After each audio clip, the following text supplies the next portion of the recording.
Salam dostlar, bugün size neydi bunun maşının adını bilmirəm. Amma sizə bu maşının iki təkər ayarını göstərəcəm. Bu maşının iki təkər ayarını göstərəcəm. Gəlin sizə göstəreyim. Motordan heç nə almırsınız. Sadəcə bir dənə turbo şarj alırsınız.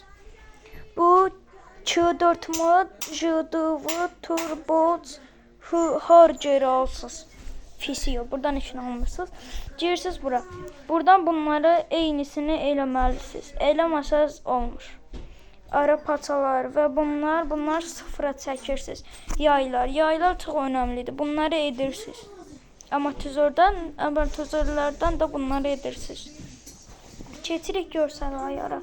Görsəl ayardan bu jantları eləməlisiniz. Bəli olmalıdır. İndi keçək, özünüz gördüyünüz kimi bakıma keçək. Bakımda lastik basıncı poln olmalıdır. Görürsən dəyişdireyim, yoxsa hələ də polnuydu. Lastik basıncı poln, hər şey poln olmalıdır.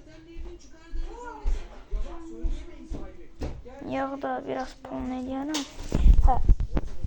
Bu qədər. Sağ olun, salamat qalın. Bugün de size yeni bir iki təkər ayar gösterdim. Yeni bir proyekt de gəlir, yeni iki təkər ayar da göstereceğim.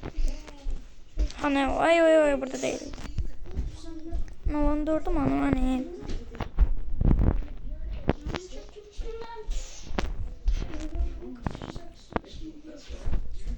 Bu sefer de Nolandırdığın şeyini göstereceğim size. İki təkər ayarını. Hele araştırıram.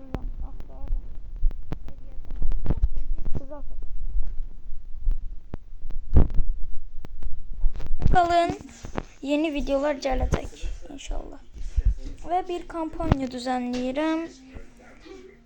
500 abone olanda abonelerden bir kişiye buna verəcəm. Bu maşını verirəm.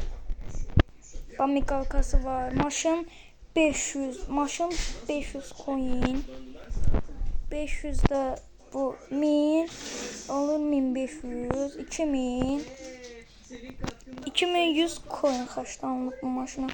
2100 coin. Maşın 500 coindir. 1000 coin bu migalkadır. 500 de bu migalkanın səsi, bir də ki plus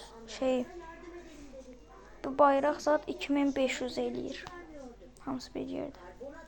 Bunu aranızdan bir nəfərə verəcəm. 250 abunədə. Sağ olun, salamat qalın.